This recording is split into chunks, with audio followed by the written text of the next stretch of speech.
అని చెప్పి ప్రచారం జరుగుతున్న నేపథ్యం.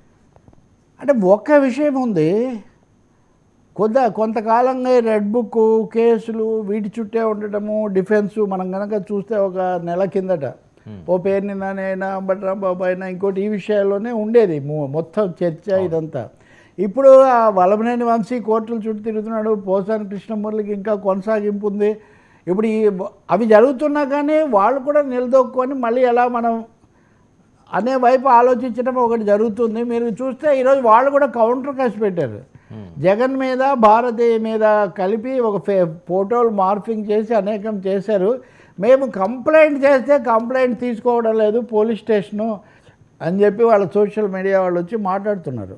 దానికంటే కూడా ముఖ్యంగా జగన్ ప్రజల్లోకి వెళ్తుంటే కదులుతుంటే మంచి ఆదరణ వస్తుంది. రెండవది ఆ బటన్ నొక్కడాలు పథకాలు అనేవి అప్పుడు ప్రధానంగా ఆయనకు అవే అప్పటికి ఇప్పటికీ వాటినే చెప్పుకుంటున్నాము.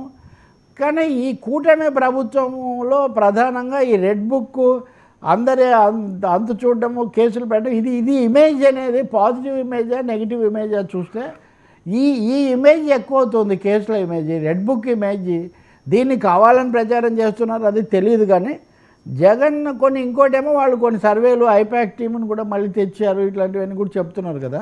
సో జనంతో జగన్ అన్నది ఆ కనెక్ట్ అలాగే ఉంది, జగన్ కనెక్ట్ అనేది ఉంది.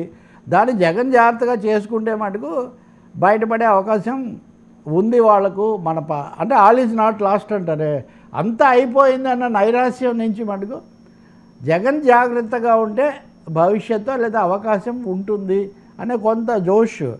అదే విధంగా ఇంకోటి వాళ్ళకు ఊపిరి పోస్తున్న ఇంకో విషయం ఏమంటే, ఇదే విజయసాయి రెడ్డి వీళ్ళు బయటికి వెళ్ళారు, ఈ కేసులన్నీ కూడా వచ్చేస్తాయి 1 by 1 అయిపోతుంది అనుకుంటే వాళ్ళ మీడియాలో కూడా వాళ్ళు అనుకునే ఎఫెక్ట్ రావట్లేదు. తెలుగుదేశం క్యాంప్ నుంచి మిక్స్డ్ రెస్పాన్స్ వస్తుంది. కౌన్సిల్ విషయం వేరు, మనం మళ్ళీ విడిగా మాట్లాడాలి. కానీ అందువల్ల వైసీపీలో మరీ ఒక విధంగా చాలా తీవ్రమైన అలజడి నుంచో లేదా ఆశాభంగం నుంచో కొంచెం పర్వాలేదు అనేది వాళ్ళ సోషల్ మీడియా వాళ్ళైతే మరీ రెచ్చిపోయి మాట్లాడుతూ ఉన్నారు. కూటమి ఒక పాజిటివ్ ఇమేజ్ ఎక్కువగా పెంచుకోవడం అనేది అవసరం. అప్పుడు మేమేమో బటన్ అన్నాము, వీళ్ళేమో పెట్టుబడులు, మళ్ళీ సేమ్ బిల్ గేట్స్ వచ్చాడు, మళ్ళీ విజన్ 2047 మళ్ళీ పెట్టుబడులు, ఇది ఎక్కువైంది. అవును. సో ఇది ఒక జనరల్ అబ్జర్వేషను చాలామంది నుంచి వస్తుంది. మరి దీనికి రోజు కూడా ఆలోచించుకునే సమయం కదా, 24/7 కాలం కదా. బట్ దీనికి ట్రిగ్గర్ మటుకు జగన్ వెళ్ళినప్పుడు జనంలోకి. ఇంకోటి అయితే జగన్ సమయం సందర్భం చూడకుండా, నిన్న కూడా చెప్పే కదా నేను, సమయం సందర్భం చూడకుండా అన్ని చోట్ల అదేదో ఒకటే మంత్రం అనడం కూడా సరికాదు. కానీ ఒక ప్రణాళికాబద్ధంగా ప్రజల్లోకి వెళ్ళి కార్యకర్తలకు భరోసా ఇస్తే వైసీపీ స్థైర్యం నిలబడుతుంది. ఈ విషయం చంద్రబాబు నాయుడు, లోకేష్ కూడా పూర్తిగా గమనంలో పెట్టుకున్నారు. వాళ్ళు ఎక్కడ రైట్ ఆఫ్ చేసి ఏం పర్వాలేదు అనే పద్ధతిలో వాళ్ళు కూడా ఉండటం లేదు. ఖచ్చితంగా హెచ్చరికలు చేస్తున్నారు.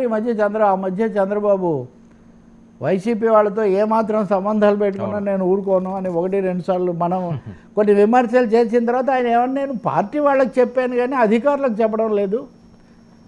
అంటే ఏదో తమ వాళ్ళని ఇన్ఫ్లుయెన్స్ చేయడానికి ప్రయత్నం జరుగుతుంది స్థానికంగానే.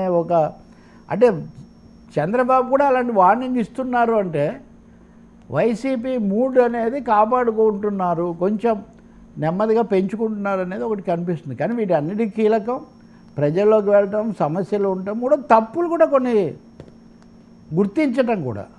ఇప్పుడు నిన్నటి నుంచి మనం కామెంట్ చేస్తే చాలామంది కింద మళ్ళీ కౌంటర్ చేస్తాం, ఏమని మా హయాంలో పిల్లలు తగ్గలేదు, తర్వాత కరోనా వల్ల తగ్గారు, కరోనా అయిన తర్వాతే వీళ్ళు ఇవన్నీ చేశారు.